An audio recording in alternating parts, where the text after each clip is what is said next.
Vuelta en las clases.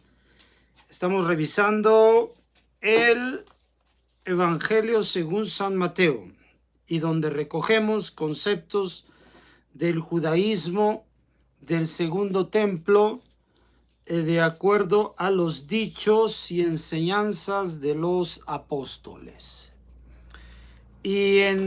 Y estando en el Evangelio de Mateo, estamos ya en el capítulo número 5. Y allí empezamos a revisar sobre lo que es el fundamento del conocimiento de Jesús y posteriormente también de sus apóstoles, en el hecho de que en qué profundizan su enseñanza, en qué profundiza Jesús su enseñanza, como les digo, y posteriormente también lo harán los apóstoles. En este caso lo hará Mateo con esto. Y es que la esencia de la enseñanza de Jesús consta de conceptos internos muy profundos, más allá de la observancia de los mandamientos. O sea, no es que está dejando de lado la observancia de los mandamientos para nada, lo alenu, hasbe shalom, sino que está priorizando un estado interno muy en adherencia a Shem, esto que llamamos de Bekut, en una adhesión profunda con el cielo. Esto es a lo que le da prioridad la enseñanza de Jesús, les digo, y posteriormente la de los apóstoles, a diferencia de los conceptos que se enseñan en el judaísmo del segundo templo por parte de rabinos, por parte de escribas y fariseos. Obviamente Jesús pertenece a los fariseos, pero les digo, esta es la autoridad con la que él viene enseñando, que es la de profundizar en el conocimiento de Hashem, más que solamente quedarse en la observancia de los mandamientos. Como precisamente revisábamos en la parashat de esta semana, parashat Ekev, veíamos cómo Moshe Rabbeinu invita a nuestro pueblo a temer a Hashem en primer lugar, para después servirlo, amarlo y guardar, y en último lugar, guardar sus mandamientos. En último lugar, en el sentido de estos 5 fundamentos de la fe que Moisés hace e invita a nuestro pueblo para hacerlo. Dejándole, digo, en este último rubro, en la última línea de importancia, la obediencia de los mandamientos. Sin embargo, dentro del judaísmo rabínico, desde la época del segundo templo hasta el judaísmo actual, en lo que se ha hecho énfasis es en la observancia de los mandamientos, dejando muchas veces de lado esta parte del Debekut, que obviamente sabemos que mucho el judaísmo cabalístico hace énfasis en ello, porque está buscando que se interiorice el concepto de la divinidad. Esto hablará de una relación con Akadosh Baruj Hu, y esto es a lo que invita desde aquellos días Jesús. Después de, justamente, Jesús nos va a inspirar o va a inspirar a los oyentes con el siguiente concepto, que es el texto que dice, según Mateo: porque os digo que si vuestra justicia no es mayor que la de los escribas y fariseos, no entraréis en el reino de los cielos. O sea, entrar en el reino de los cielos, la observancia de los mandamientos trae una recompensa, pero la recompensa puede ser recibida en esta tierra, pero sin embargo no es lo que inspira el hecho de que se obedezcan los mandamientos. Esto es lo que dice el judaísmo rabínico. Jesús dice algo más todavía. Jesús dice: si vuestra justicia no es mayor que la de los escribas y fariseos, no entraréis en el reino de los cielos. O sea, él está invitando a la entrada del reino de los cielos, Malhut Shamayim, que es el Olam Haba, o sea, el mundo por venir, el mundo que viene, que se visualiza a través de lo que está escrito en el día segundo de la creación, que es las aguas de arriba, aquello que todavía se va a transformar. Esto es de lo que habla precisamente el Olam Haba o el Malhut Hashamayim, el reino de los cielos.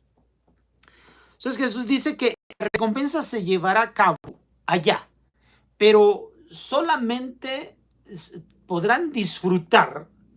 Ahora, el Malhut Hashamayim tiene la ventaja de que desde esta tierra se puede disfrutar de estar en estos conceptos del Olam Haba. El reino de los cielos se puede acercar a la tierra, es decir, degustar de algunas primicias, de algunos esbozos del Olam Haba en esta tierra.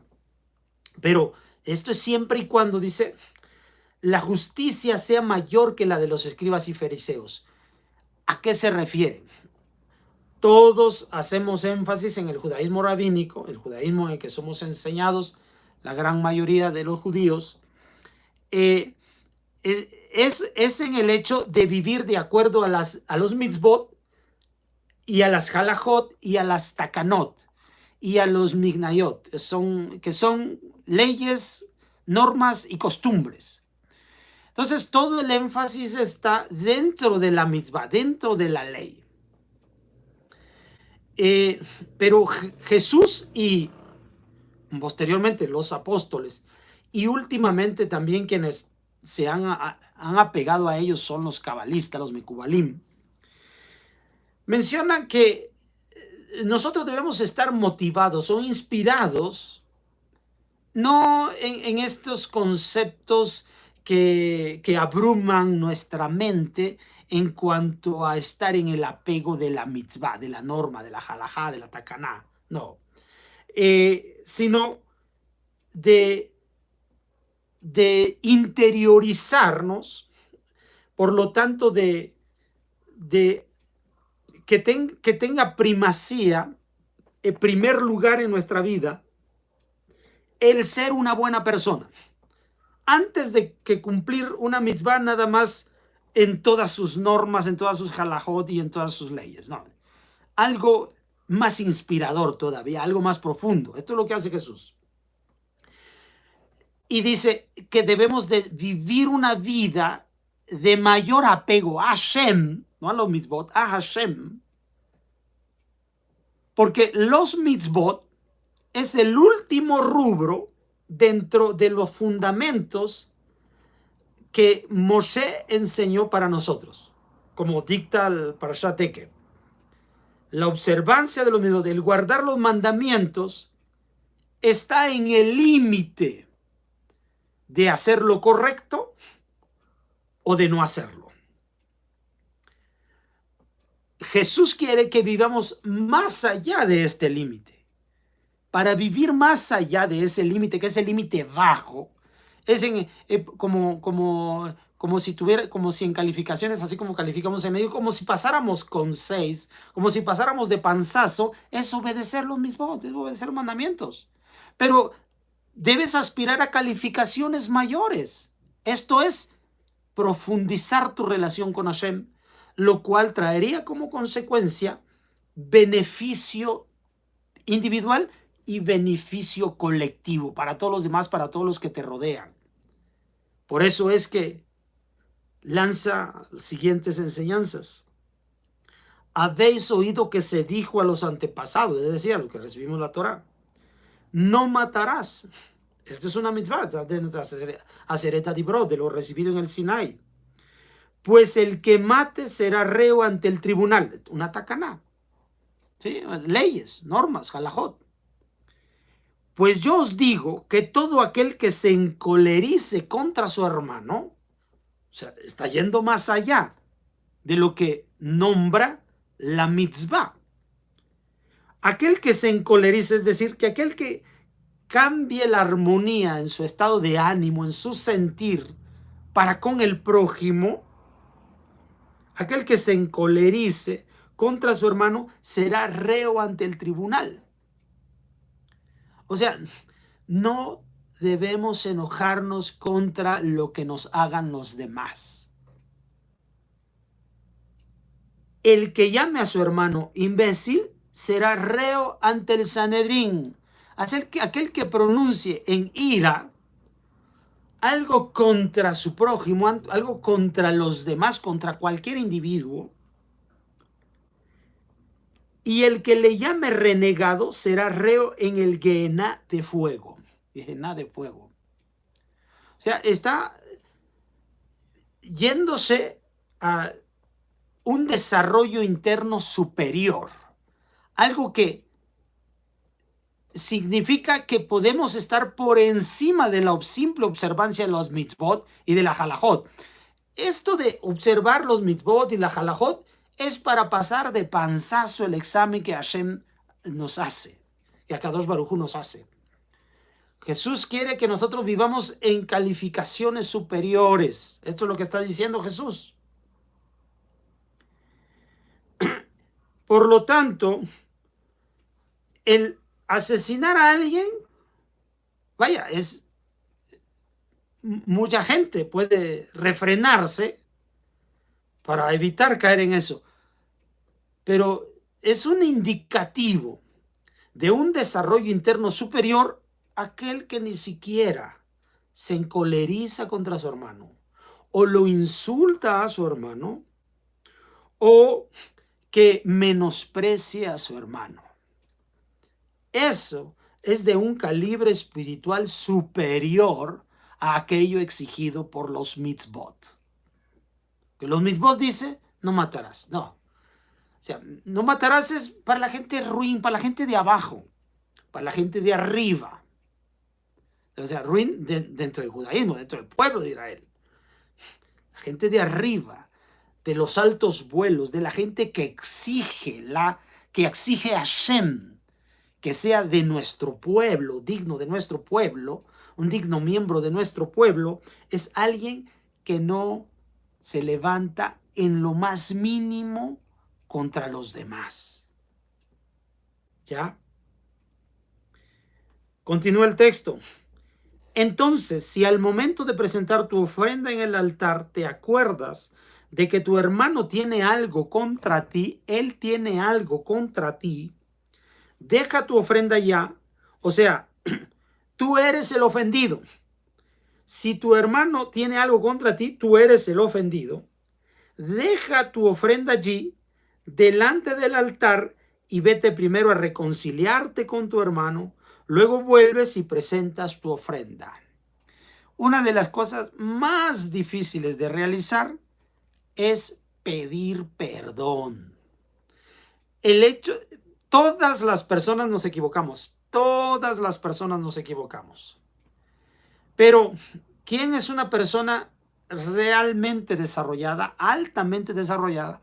Una persona que a pesar de que él es el ofendido, perdón, o cuanto más si es el ofensor. Pero aquí está, una vez más, yéndose hacia lo más alto, hacia lo más cercano con Akadosh Baruj Hu, aquel que está en Debekut, en adhesión con el cielo, con Hashem.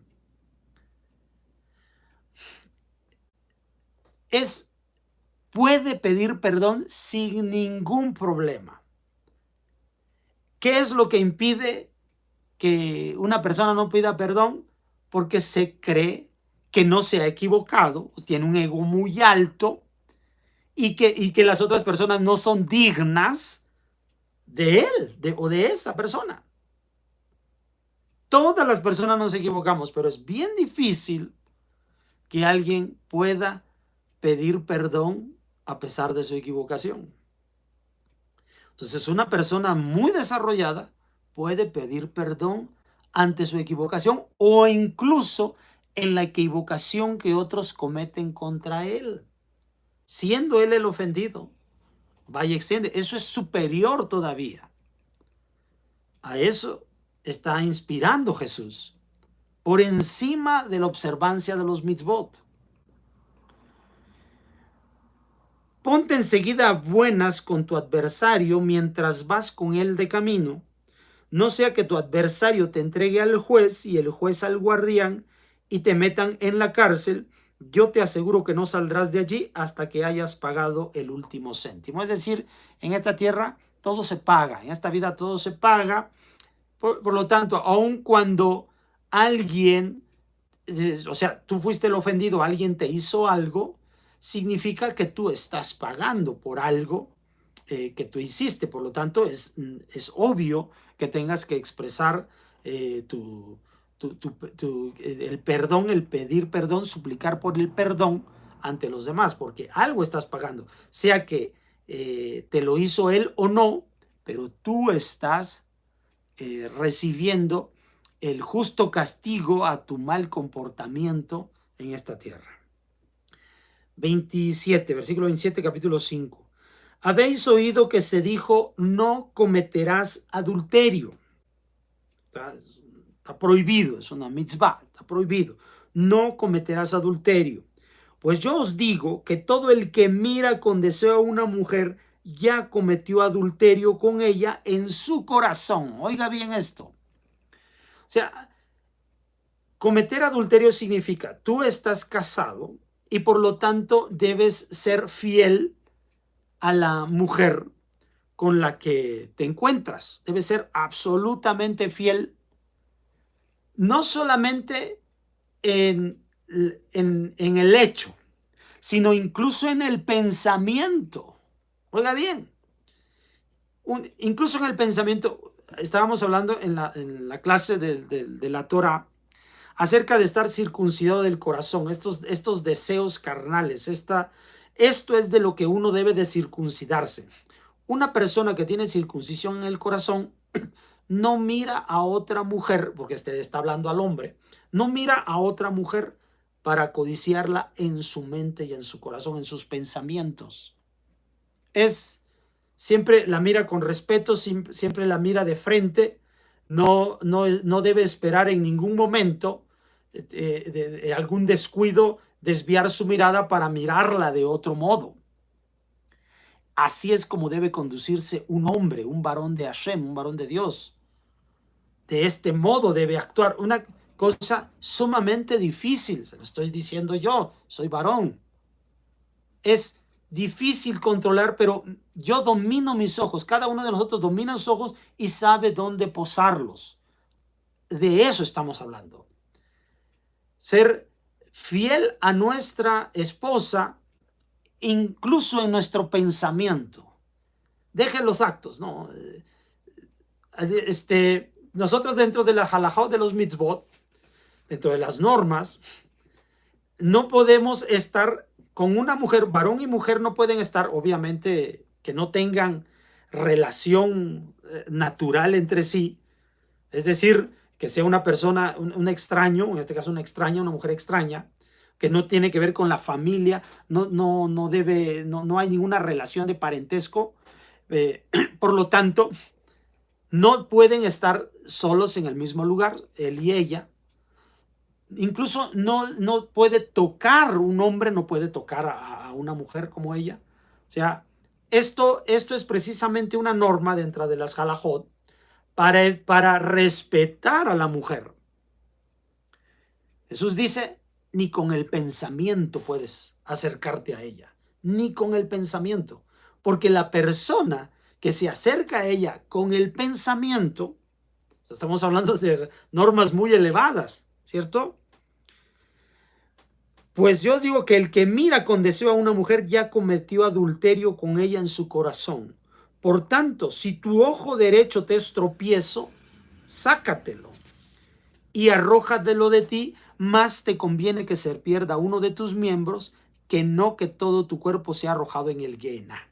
Es decir, o sea, es tan radical la forma en la que expone Jesús que uno debe detener sus pensamientos para pensar de este modo.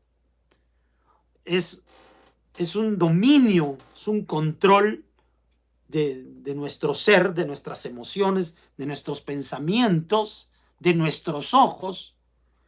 Debe ser tan radical cortar de tajo para evitar que esto llegue a ser parte del adulterio.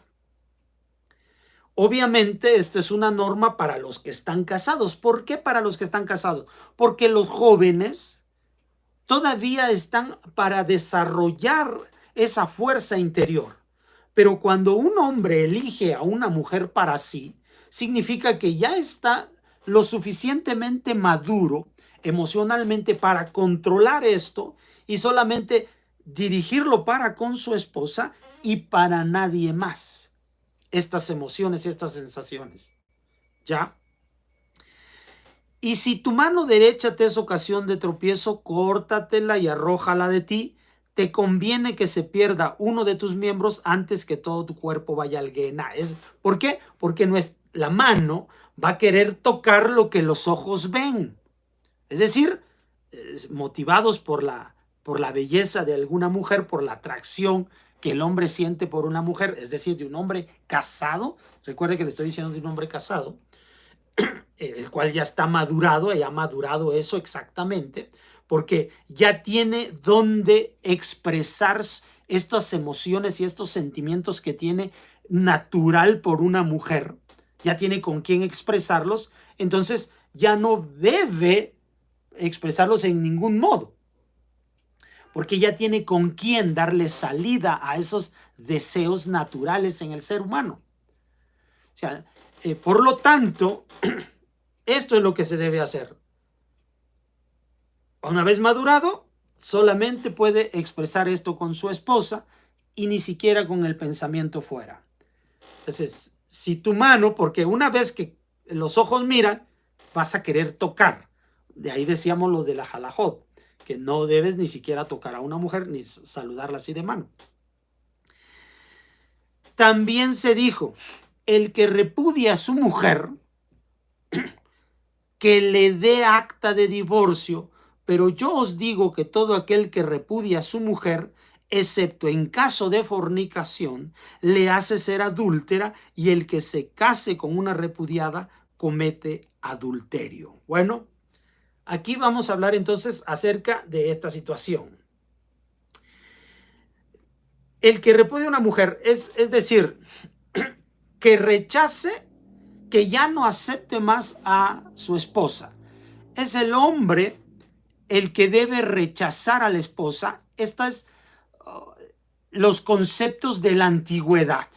Y estos son los conceptos nuestros. No asocie las ideas de los conceptos modernos acerca de la sexualidad, porque hoy en día esto es una situación bastante triste, bastante penosa con respecto de cómo practicar nuestra sexualidad única y exclusivamente con la persona con la que ya hemos decidido hacer unidad en nuestras vidas. Bueno,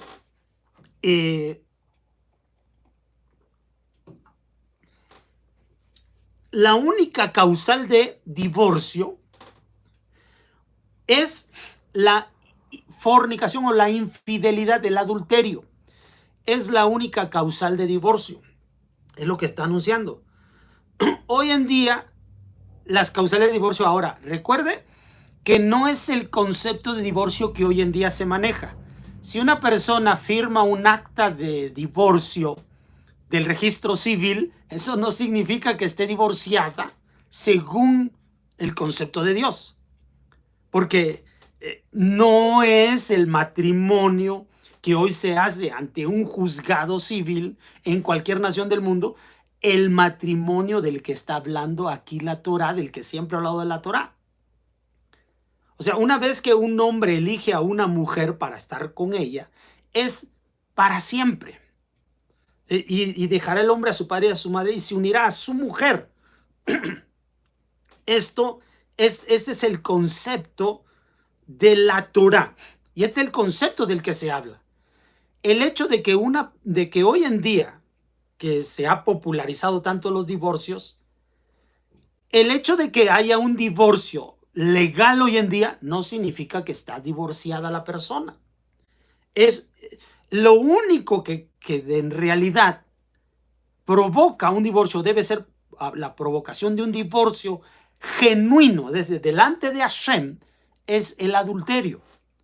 Si, obviamente, si una de las partes comete el adulterio, entonces hay un verdadero divorcio, un divorcio de acuerdo a los preceptos de Hashem.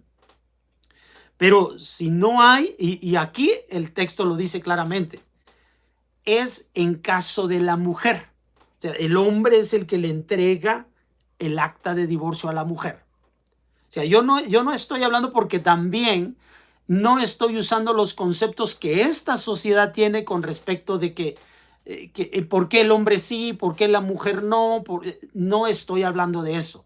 Estos son conceptos que vienen de parte del cielo, que se normaron desde hace miles de años, y esos no son tocados por un matrimonio que hoy en día se firma ante la autoridad civil. No estamos hablando de ese matrimonio, ni estamos hablando de los divorcios que se dan en esas autoridades de hoy en día.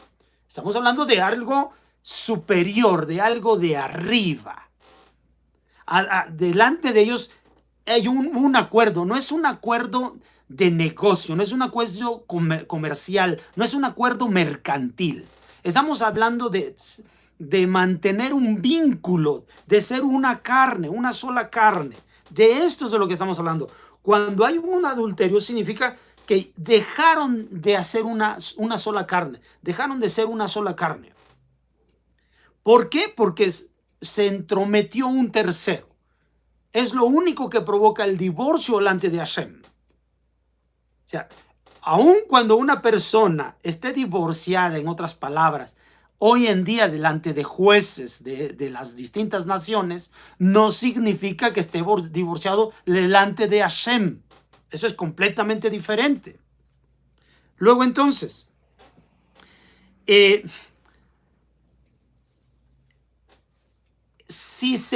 debemos cuidarnos porque como se traslapa este concepto que viene de la sociedad, y que prácticamente cualquier causal produce un divorcio a nivel legal, pueden pensar que ya es un divorcio también al nivel del cielo, pero eso no es así. ¿Y qué es lo que ocurre? El texto dice, si el que repudia a su mujer, que le dé acta de divorcio, pero yo os digo que todo aquel que repudia a su mujer, excepto en caso de fornicación, la hace ser adúltera, y el que se case con una repudiada comete adulterio. Es decir, el que vuelva a unir, porque hubo una causal diferente, que no es la fornicación, que no es el adulterio. El hecho de que una persona hoy en día esté divorciada le da licencia, y ahora está hablando específicamente de la mujer. ¿Por qué? Porque la virtud de la mujer es la que se cuida completamente dentro del judaísmo. Es a la mujer a la que se cuida, a la que se le protege. Y por esa razón, el hombre que está precisamente para protegerla a ella, no puede darle carta de divorcio por cualquier situación. Puede haber incluso un estado legal que sea el divorcio, pero eso no significa que en realidad esté divorciada delante del cielo. Eso es algo muy distinto, completamente distinto. Obviamente estamos hablando otra vez, está hablando Jesús y los apóstoles de conceptos que van más allá de lo coloquial dentro de los propios mandamientos. Es bien fácil entregar una carta de divorcio por cualquier motivo. Pero una vez que una persona ha elegido a su pareja, la ha elegido para siempre. Y la única razón por la cual puede entregarle una carta de divorcio es precisamente por causa de adulterio. Si no es por esa causa, una vez que le entrega la carta de divorcio, puede provocar si ella busca otra pareja, que entonces sí se dé el adulterio. Entonces, todo esto y de lo demás que va a seguir hablando estos distintos versículos que vienen más adelante, habla precisamente de esto. Si nuestra justicia no es mayor que la de escribas y fariseos, porque escribas y fariseos, hoy en día, incluso el propio judaísmo rabínico, en el que todos los judíos somos enseñados, hablan de vivir de acuerdo a la halajá, de acuerdo a la takaná, de acuerdo a los decretos, de acuerdo a las normas dentro de los mitzvot. Pero no de eso se trata nuestra relación con Hashem. Es algo mucho más profundo que eso. Eso lo dijo Jesús.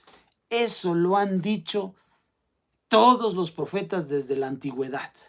Eso lo han dicho los hombres inspirados por el cielo desde siempre dentro de nuestro pueblo. Pero siempre se nos ha hecho más fácil voltear la cara y vivir de acuerdo a las normas más fáciles y más sencillas. Pero nuestros sabios, los sabios de nuestro pueblo, siempre nos han inspirado y nos han motivado para que vivamos de acuerdo a estas normas que el propio Jesús plantea. Nada de esto es nuevo dentro del judaísmo. Nada de lo que enseña aquí es nuevo dentro del judaísmo. Solo que hay que tener mayor adhesión con el cielo para poder hacer hacer propios estos conceptos.